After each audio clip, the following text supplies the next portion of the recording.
علیکم، آداب۔ امید کرتا ہوں آپ جہاں بھی ہوں گے خیریت سے ہوں گے۔ آج کا پروگرام بہت خاص ہے، اس لیے خاص ہے کہ آج مجھے ایک بہت پرانا احساس واپس لوٹ رہا ہے، اور مجھے لگ رہا ہے کہ میں یونیورسٹی میں نیا داخلہ ہوا ہے، پہلی کلاس لے رہا ہوں، جنرل ہسٹری کا ڈپارٹمنٹ ہے، اور ایک بڑے مشفق استاد ہمیں پڑھا رہے ہیں اور بڑی رواں انگریزی میں پڑھا رہے ہیں، اور ہم بڑی رواں اردو میں اس کے نوٹس بنا رہے ہیں، اور چپکے سے یہ بھی پوچھ لیا کہ کیا ہم پیپر تو اردو میں دے سکتے ہیں نا؟ تو انہوں نے کہا جی بالکل دے سکتے ہیں، اور اس اردو میڈیم اسٹوڈنٹ کی بڑی انہوں نے حوصلہ افزائی کی، اور میں سمجھتا ہوں جو تاریخ میں میری تھوڑی بہت دلچسپی یا کمانڈ ہے وہ انہی کی بدولت ہے۔ تو یہ آج کے مہمان تو ہیں ہی، لیکن سب سے بڑھ کر میرے استاد ہیں، اور مجھے بہت خوشی ہو رہی ہے کہ آج ان سے مکالمہ میں کر رہا ہوں اور آپ کو اس مکالمے میں شامل کر رہا ہوں۔ شیخ الجامعہ کے مشیر بھی ہیں جامعہ کراچی کے، اور اس کے ساتھ ساتھ اسسٹنٹ پروفیسر ہیں، دنیا کے بڑے جو ہے رسالے ہیں اس میں اپنے تحقیقی مقالے بھی لکھتے ہیں، پروفیسر بھی ہونے والے ہیں، اور بہت کمانڈ ہے اپنے سبجیکٹ پر۔ وہ کمانڈ کیسے ہے، کیا ہے، اس تاریخ کے مضمون سے جڑے ہوئے مسائل اور معاملات کیا ہیں، ان سب پر ہم بات کریں گے۔ تو آج ہم نے مدعو کیا ہے، آپ کو شامل کرتے ہیں اس ملاقات میں۔ ہمارے ساتھ ہیں سر معیز خان۔ السلام علیکم سر۔ سر کیسے مزاج ہیں؟ سر ایک آپ کا طالب علم ہم رہے، ہمیشہ آپ کو سنا، آج جو ہے ہم آپ کو بٹھا لیا پوچھنے کے لیے، تو کیسا لگ رہا ہے آپ کو ایک طالب علم کے ساتھ گفتگو کرنا اس طرح؟ دیکھیں، جو استاد کی جو اصل کامیابی ہے جی، وہ کامیابی پنہا ہے شاگرد کی کامیابی سے۔ بے شک۔ اگر شاگرد کامیاب ہو کے دنیا میں نام نہیں کما رہا تو وہ استاد کے لیے باعث فخر بات نہیں ہے۔ بالکل ٹھیک۔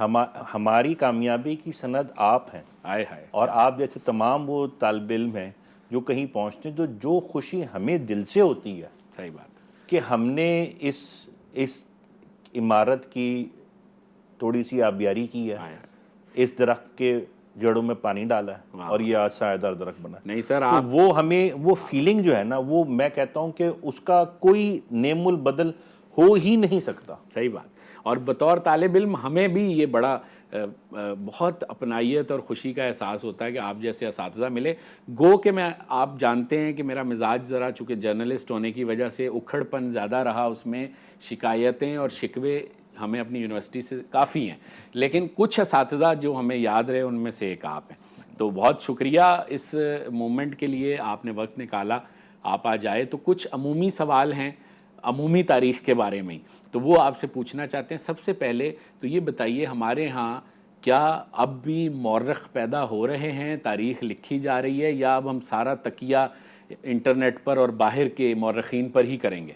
نہیں، ایسا نہیں ہے۔ پاکستان میں جو ہے وہ تاریخ کے مضمون کے اوپر کافی کام ہو رہا ہے، اور بڑے سیریس جو لوگ ہیں وہ پاکستانی جی، پاکستان میں رہ کے بھی تاریخ کے مضمون پہ لکھ رہے ہیں، اور پاکستان کے باہر بیٹھ کے بھی تاریخ کے مضمون پہ لکھ رہے ہیں۔ اب اس میں دو تین قسم کے اسکول آف تھاٹس ہیں۔ ایک تو وہ ہیں کہ جو جیسے کہ جو کہ اب وہ زبان کے اعتبار سے جو ہے نا، پھر وہ فکر بھی فرق پڑ جاتی ہے۔ جنہوں نے اردو میں پڑھا اور اردو میں لکھتے رہے، ان کی آڈینس بھی فرق ہے، ان کے پڑھنے والے بھی فرق ہیں، ان کی تھوڑا سا سوچ کا دھارا بھی فرق ہے۔ اور ایک جو انگریزی والے ہیں ان کی سوچ کا دھارا بھی فرق ہے، اور ان کی جو تھیوریٹیکل بیس ہے وہ بھی فرق ہے۔ ان دونوں کا امتزاج جو ہے وہ تھوڑا سا نہیں ملتا ہمیں، لیکن یہ کہ ہے کام، اور اردو میں بھی بہت کام اویلیبل ہے۔ اس میں ایک تو یہ ہے کہ ابھی جو جس میں مزید محنت کرنے کی ضرورت ہے، وہ یہ کہ ہمیں اپنے زاویے پیدا کرنے کی ضرورت ہے تاریخ میں۔ ہم تاریخ میں جو ہے فی الحال ابھی کام جو ہو رہا ہے اس میں اور بہتری اور اس کو بڑھانے کی ضرورت ہے، اس کی جو کوانٹٹی ہے اس کو بڑھانے کی ضرورت ہے۔ کتابوں میں کمی ہے ابھی۔ اب جیسے میں آپ کو بتاؤں کہ جیسے ہماری جو کتابیں آتی ہیں عموماً موسٹلی جو ہمارے جو یونیورسٹی کے ٹیچرز ہیں، پروفیسرز ہیں، وہ یوزولی کوشش کر رہے ہوتے ہیں کہ کریکولم کے اوپر بکس لکھ دیں، کریکولمس کے اوپر۔ تو کریکولمس کے اوپر بکس میں اوبویسلی سب سے بڑی بات یہ ہوتی ہے کہ اس کی سرکولیشن بڑھ جاتی ہے، کیونکہ ظاہر ہے کریکولم میں اگر وہ بی اے کے لکھیں، بی ایس سی لکھیں، ماسٹر لکھیں تو پڑھنے والے زیادہ ہیں، کتاب آپ کے کریڈٹ پہ آ جاتی ہے۔ لیکن کچھ اساتذہ ایسے بھی ہیں، کچھ ریسرچر ایسے بھی جو مضمون پہ کتاب لکھتے ہیں اور یہ سوچے بغیر کہ یہ نصاب میں پڑھائی جائے گی کہ نہیں پڑھائی جائے گی، اس کی ظاہر ہے وہ ایک تھوڑا سا رسکی کام ہوتا ہے، تو اس پہ تھوڑا سا لوگ جاتے کم ہیں۔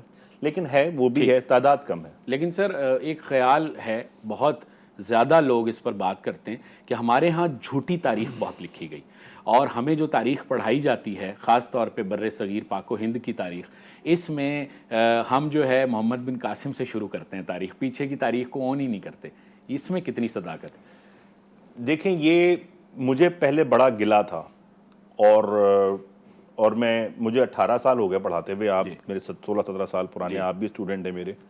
تو میں آپ کو یہ بتاؤں کہ مجھے بڑا گلا تھا کہ جو ہم بچوں کو اپنے درسی کتابوں میں پڑھا رہے ہیں, نصاب کی کتابوں میں, وہ جو ہے وہ ہسٹری جو ہے وہ نہیں ہے جو اصل تاریخ ہے. اب میں ٹاپکس پہ نہ جاؤں, اس پہ بس میں ایک کتاب کا حوالہ دے دیتا ہوں کہ ایک عزیز نے کتاب لکھی تھی مرڈر آف ہسٹری, وہ پڑھ لیں آپ. انہوں نے پیج نمبر کتاب, مطلب فلانے بورڈ کی فلانی کتاب کا چیپٹر نمبر یہ, صفحہ نمبر نہیں, میں لائن نمبر یہ, میں یہ غلط لکھا ہے. انہوں نے اس کو پروف پورا دیا ہوا ہے, تو مجھے اس میں ڈیٹیل میں جانے کی ضرورت نہیں, آلریڈی کتاب اویلیبل ہے. تو وہ تو مرڈر آف ہسٹری انہوں نے بتایا کس طرح سے.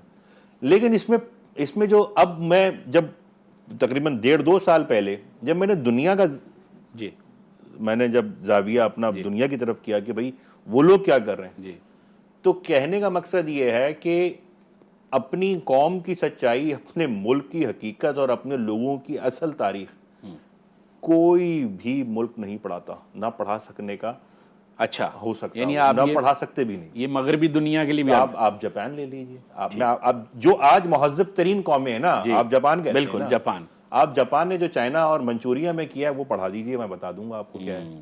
ابھی آپ کے پاس وقت نہیں ہے تو میں آپ کو بتاتا ہوں. بالکل آپ چائنا بہت مہذب قوم ہے, چائنا نے جو کام کیے ہیں تاریخ میں وہ آپ بتا دیجئے. یورپ میں ہولوکوسٹ جس طریقے سے آپ گریٹ وال آف چائنا کی بات کرتے ہیں, آپ گریٹ وال آف چائنا جس طریقے سے بنائی گئی ہے اس کے حوالے سے بات کر لیجئے, آپ کو 2 دن نیند نہ آئے. ٹھیک. یورپ جو ایک بہت ہی مہذب اور بہت ہی اس وقت ہیومن رائٹس اور ویمن رائٹس کے لیے آج وہ سب سے بڑے علم بردار ہیں. میں صرف آپ کو, بلکہ آپ نے تو شاید پڑھی بھی ہے میرے سے, وہ 400-500 سال پرانے, اگر میں آپ کو ڈارک ایجز اور جو خواتین کے ساتھ جو ان کا سلوک ہے وہ صرف میں بتا دوں تو میرے خیال سے آپ سو نہیں سکتے رات کو, اگر صرف انہوں نے جو معاملات ان کے رکھے گئے. امریکہ چلے جائیے, اب امریکہ کی تاریخ اٹھا کے دیکھ لیجیے, جس طریقے سے سیاہ فاموں کے ساتھ انہوں نے رویہ اختیار رکھا اور وہاں کے جو ریڈ انڈینز کے ساتھ رکھا, تو وہ بھی نہیں پڑھا سکتے. جرمنی ایک بہت عظیم قوم ہے, آج کے معاشرے میں بہت بڑا مقام ہے, وہ نہیں پڑھا سکتے جو انہوں نے سیکنڈ ورلڈ وار میں کیا. درست. تو دنیا کی کوئی بھی قوم سچ نہیں بتا سکتی اپنے بچوں کو.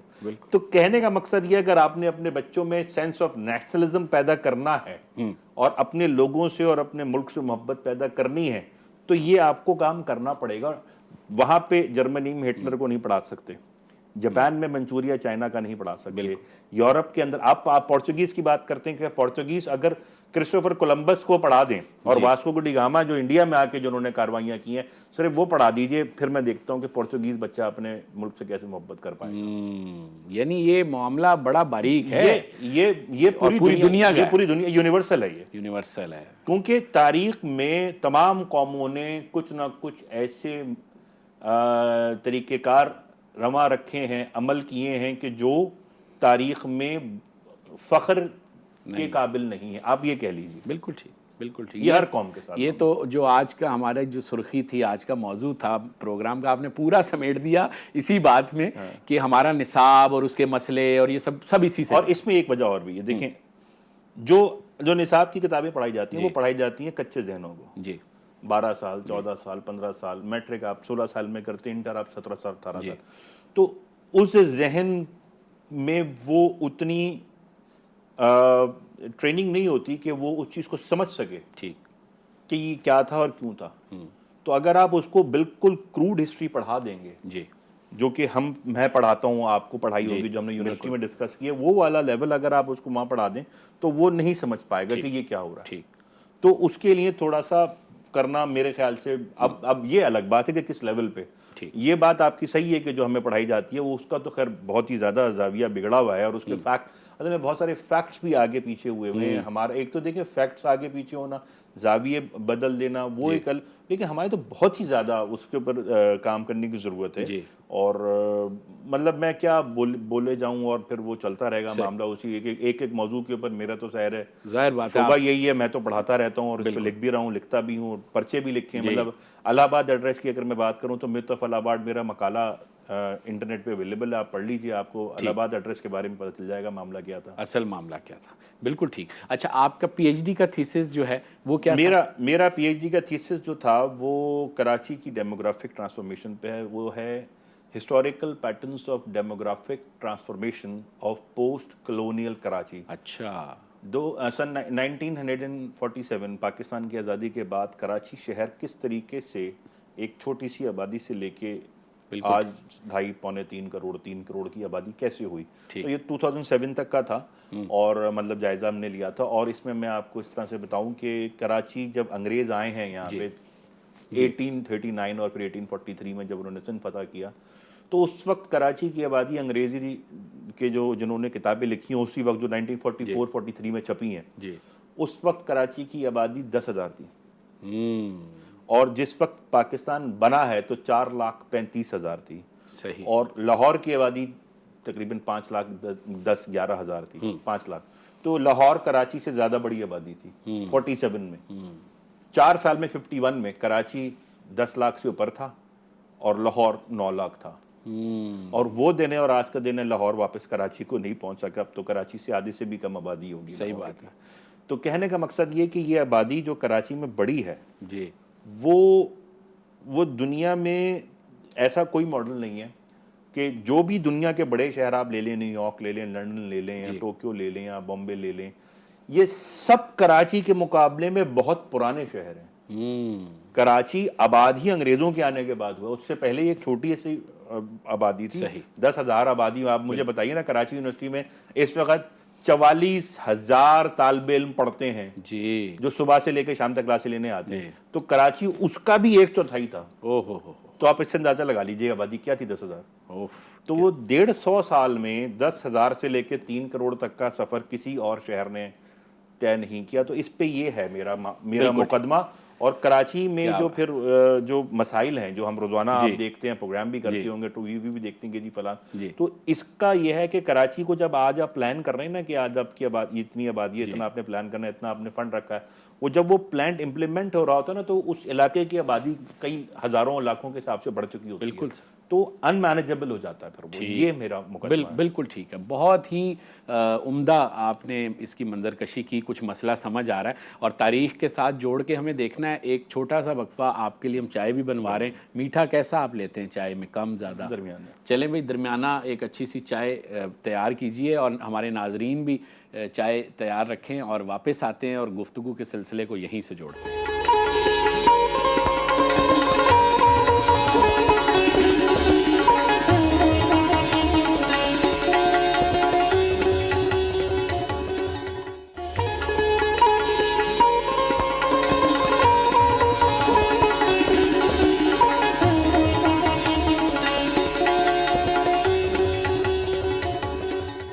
جی, گفتگو ہو رہی ہے پروفیسر معیز خان سے. تاریخ کے استاد ہیں اور تاریخ کے نبض شناس بھی ہیں.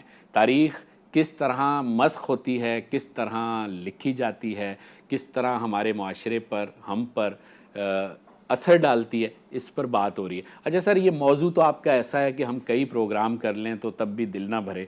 تاریخ تو ویسے بھی ہمارے لوگوں کا بڑا مرغوب موضوع ہے, تو اس پر تو گفتگو کریں گے, لیکن ہم جاننا چاہتے ہیں کہ آپ کا تاریخ سے ناطہ کیسے استوار ہوا, آپ اس طرف کیسے آئے؟ یہ بڑی ایک دلچسپ کہانی ہے. اصل میں 1988 میں جی میرے والد نے نیشنل جغرافک میگزین کی سبسکرپشن لگوائی تھی. ٹھیک. 1988 بالکل. میں کچھ 10 سال کا تھا. تو جب سبسکرپشن آئی تو سمجھ تو خاص لگتی نہیں تھی, لیکن ظاہر ہے نیشنل جغرافک میگزین اگر کسی نے دیکھے ہیں جو ہمارے ناظرین بہت پڑھے ہیں, تو وہ اس کے اندر تاریخ کے اور آرکیالوجی کے اور اینیملز کے حوالے سے اور دنیا کے حوالے سے بہت ہی مضامین ہوتے ہیں, اور بڑے اچھے اچھے مضامین ہوتے ہیں. ایک ایشو کے اندر 5-6 4-5-6 کے حساب سے ہوتے ہیں. تو وہ ہر مہینے ایک آتا تھا. تو میں اس کے ورک جو ہے وہ الٹ الٹ کے دیکھتا تھا. پھر ابو مجھے کبھی کوئی بٹھا کے پڑھاتے تھے, سمجھاتے تھے, میں دیکھتا تھا. تو وہ اس میں جو ہے وہ آثار قدیمہ مجھے سب سے زیادہ جو ہے وہ انٹرسٹنگ لگنے شروع ہوئے. اور اس سے پھر میرا آثار قدیمہ اور آرکیالوجی کی طرف میرا جو ہے نا رجحان ادھر سے پڑھنا شروع ہوا، تاریخ کے اوراق کے حوالے سے. پھر وہ جو والدہ جو ہے قصص الانبیاء وہ جو سنائے کرتی ہیں ہر گھر میں، ہمارے گھر میں جو ہے وہ واقعات سنائے جاتے ہیں، قصص الانبیاء، قرآن کے جو واقعات ہیں وہ سنائے جاتے ہیں، قرآن کی جو تاریخ ہے اس کے حوالے سے. تو وہ سب چیزیں کرا کے میرے ذہن میں جب بڑی جدت پیدا ہوتی تھی، اس زمانے میں بڑے سوالات پیدا ہوتے تھے، اور بڑی جسے کہتے ہیں نا کہ ایک مطلب جیسے میں آج بھی جو میرے اسٹوڈنٹس دیکھ رہے ہوں گے پروگرام، ان کو معلوم ہے کہ میں آج بھی اپنے کلاس کے اندر نہ کبھی بھی، بلکہ آپ نے بھی پڑھا، میں کبھی لیکچر اور بک لے کر نہیں گیا، کبھی نوٹس میں ایسے ہی چلا جاتا ہوں، وربل بات کرتا ہوں، اور بات ہوتی رہتی ہے اور میں بولتا رہتا ہوں، بچے سوال کرتے رہتے ہیں، ڈسکشنز ہوتے ہیں، میرے سوال ڈسکشنز بھی ہوتے ہیں. آپ مطلب اگر میں یہ کہوں شاید آپ واحد ٹیچر تھے جس کے ہاں ہم نے وہ پرانے بوسیدہ نوٹس نہیں دیکھے، پیلے والے جو پچھلے 18 سال سے چل رہے ہوتے ہیں. میری کلاس میں آج تک نہیں ہوتے، میں کبھی وہ پیلے والے نوٹس یا پرچیاں یا میں کتاب لے کے آج تک کبھی کلاس میں نہیں گیا. میں کلاس میں جاتا ہوں، بچے ڈسکشن شروع کرتے ہیں تو بچوں کا ایک سوال جو پھر وہ اچنبھا ہوتا ہے ان کو کہ یہ سر یہ اتنی ساری تاریخیں آپ کو یاد کیسے رہ جاتی ہیں. تو اس کی وجہ یہی ہے کہ کیونکہ ظاہر دلچسپی ہے. بالکل، جس کام میں بھی آپ کی دلچسپی ہوتی ہے وہ آپ کو ویسے ہی ازبر ہو جاتا ہے، اس میں آپ کو محنت کرنی نہیں پڑتی. اب یہ اتفاق یہ ہے کہ میں کہتا ہوں کہ دنیا میں لوگ کہتے ہیں نا کہ یہ کامیابی کیا ہے، تو میں کہتا ہوں کامیابی دنیا میں سب سے پہلی کامیابی جس کی بنیاد پہ تمام آگے کی کامیابیاں ہیں، وہ یہ ہے کہ آپ کو اللہ کی طرف سے یہ نصیحت یا ہدایت یا احسان ہو جائے کہ آپ کو پتہ لگ جائے کہ آپ کی دلچسپی کس میں ہے. یہی بہت بڑا کمال ہے. کیا بات ہے، صحیح بات، بالکل. اور آپ نے اگر اس کو پکڑ لیا تو پھر آپ کو کوئی نہیں پکڑ پائے گا. اصل زندگی تو آپ اسی میں جیتے ہیں. جی زندگی ہے ہی اسی میں کہ آپ کو یہ مل جائے کہ آپ کو کرنا ہے، آپ کرنا چاہتے کیا ہیں، اور آپ خوش نصیب ہیں ان میں سے کہ جو بھی جس کو وہ کام مل جائے جو وہ کرنا چاہتا ہے، وہ پا لیا، وہ اس نے پا لیا. تو اس کے بعد پھر پیسہ، کامیابی، شہرت، یہ چیزیں معنی نہیں رکھتی، یہ اس کے ساتھ لگ جاتی ہیں. لیکن سر وہ پریکٹیکل گراؤنڈ پہ لوگ ذرا دیوانے کا خواب سمجھتے ہیں ایسی باتوں کو جو آپ کہہ رہے ہیں نا. نہیں، آپ یہ اب میں دیوانے کا خواب کی بتاؤں. آپ دیکھیں میرے بہت محترم میرے رشتہ دار ہیں، بڑے ڈاکٹر ہیں، سرجن ہیں، وہ میرے ہی گھر میں جامعہ کراچی جس گھر میں ادھر ہی لان میں کھڑے ہوئے مجھے کہنے لگے کہ یار معیز میرے بچوں کی یونیورسٹی شروع ہو رہی ہے، مجھے بتاؤ میں کون سے مضمون، اسکوپ کس میں ہے. تو میں اسکوپ پہ پہلی بات بلیو نہیں کرتا. میں کہتا ہوں اسکوپ اس چیز میں ہے جس میں آپ کی دلچسپی ہے. بالکل ٹھیک. اس کے علاوہ آپ کوئی کام کریں گے، آپ تھوڑا بہت پیسہ تو کما لیں گے، لیکن آپ کامیابی جو ایک نظر آنے والی ہے وہ نہیں ہوتی، آپ شائن نہیں کرتے. تو میں نے ان سے بولا کہ میں نے کہا آپ کے بچے کیا کرنا چاہتے ہیں؟ کہتے ہیں یار وہ تو یہ کہتا ہے وہ کہتا ہے. میں نے کہا تو کروائیں؟ کہنے کا نہیں بھائی میں تو فارمیسی کرواؤں گا، میتھس کراؤں گا. میں نے کہا بھائی اس سے کیا ملے گا؟ کہنے لگے کہ وہ یار بڑی ہے. میں نے کہا فارمیسی کا اسکوپ اس کے لیے جو فارمیسی چاہتا ہے کرنا. میں نے کہا میتھس کا اسکوپ اس کے لیے جس میں چاہتا ہے کرنا. میں نے کہا آپ کہنے یار وہ سوشل سائنسز سبجیکٹ کی بات کرتا ہے، تو میں نے کہا وہ کرائیں. کہنے کہ یار اسکوپ کیا، کامیابی نہیں ہے. میں ہنسا. میں نے کہا بھائی ایک بات بتائیں، آپ ابھی کہاں کھڑے ہیں؟ کہہ رہے ہیں تمہارے گھر میں. میں نے کہا مجھ سے آپ کیا بات کر رہے ہیں؟ کہہ رہے ہیں اپنے بچوں کا مشورہ. میں نے کہا کیوں کر رہے ہیں؟ کہنے کہ کیونکہ ایک کامیاب آدمی ہوں. میں نے کہا میرا مضمون کیا ہے؟ جی شکریہ. میں نے کہا میرا مضمون کیا ہے؟ مضمون کیا ہے؟ Social science. تو چپ ہو گئے. اب جواب تو تھا ہی نہیں ان کے پاس، جواب تو تھا نہیں.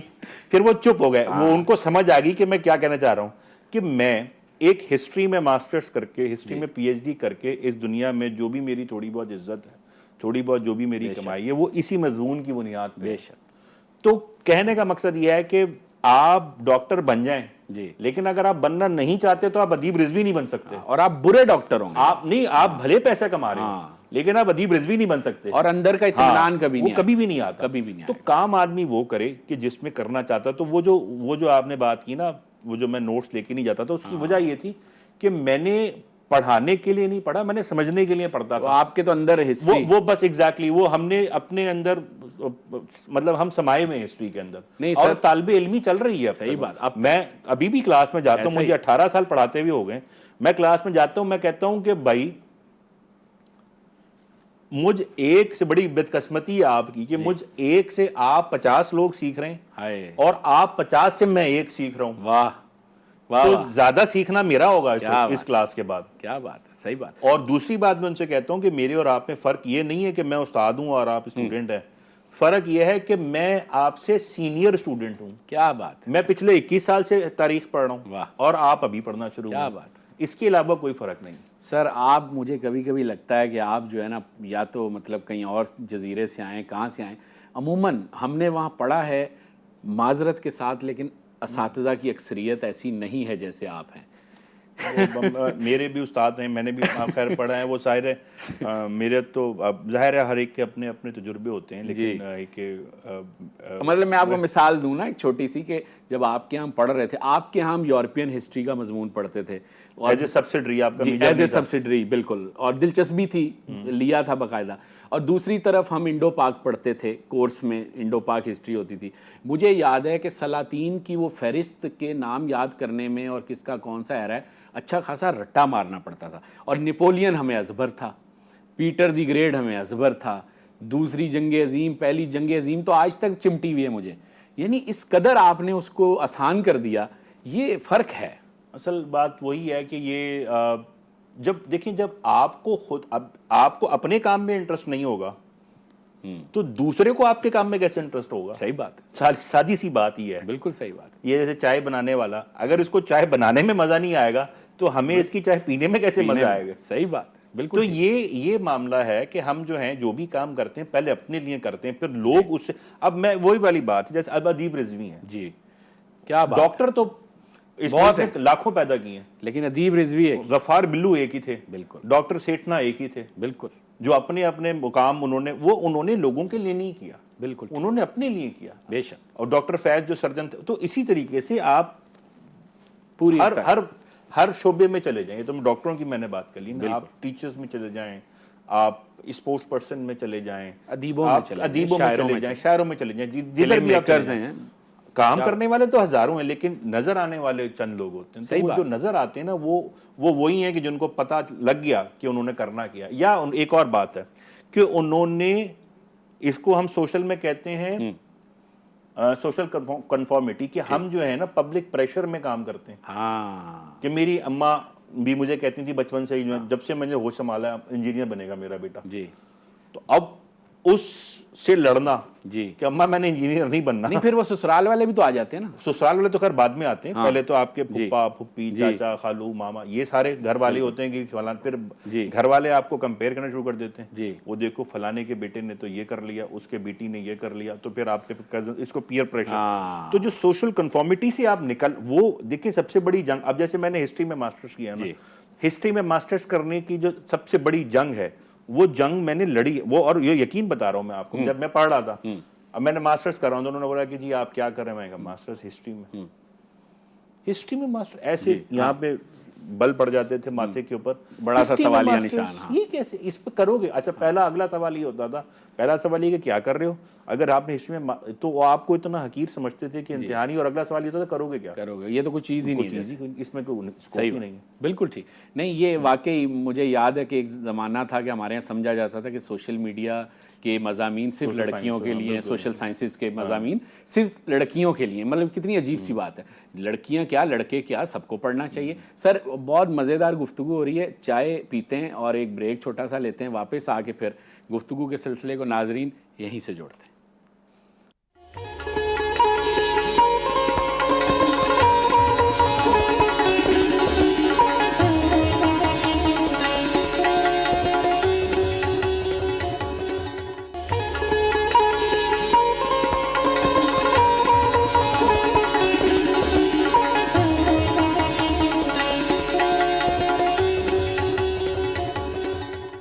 جی ہاں، گفتگو ہو رہی ہے پروفیسر معیز خان صاحب سے. اچھا، آپ سے جتنی بات کی جائے کم ہے.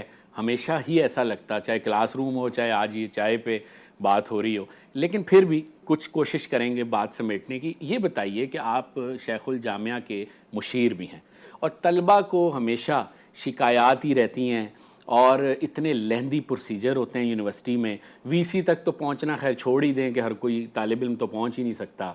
تو کیا کوئی حالات بدلے ہیں اب؟ دیکھیں، پہلے تو سمجھنا پڑے گا، کراچی یونیورسٹی جو ہے وہ جامعہ کراچی آپ خود پڑھیں، ایک بہت بڑی یونیورسٹی ہے، مطلب میرے خیال سے اگر آپ نمبر آف اسٹوڈنٹ ریگولر دیکھیں تو 44,000 سے زیادہ بچے ہیں جو کہ صبح سے لے کے شام تک پڑھتے ہیں. اور ایک جو بہت ہی انفارچونیٹ چیز ہے جس کا جو ہمیں سب سے زیادہ تکلیف ہے بلکہ پورے معاشرے کو تکلیف ہے، وہ یہ کہ ہماری فنڈنگز جو ہے نا وہ بتدریج کم ہوتی جا رہی ہیں، یہ بڑی نمبر آف اسٹوڈنٹس کے حساب سے. افسوس کی بات. تو بس اب یہ بتا سکتا ہوں میں آپ کو 2018 سے 19 تک ہماری جو پورے ایچ ای سی کی جو فنڈنگ تھی وہ 30-35 ارب روپے کم ہوئی. سال اگلا اور پیچھے چلے گئے ہم. تو اس کا بہت بڑا برڈن جو یہ جامعات آپ نے بھی پڑھا، آپ لگا لیجئے آپ نے جو 4 سال پڑھائی کی ہے تو پیسے کتنے دیے ہوں گے.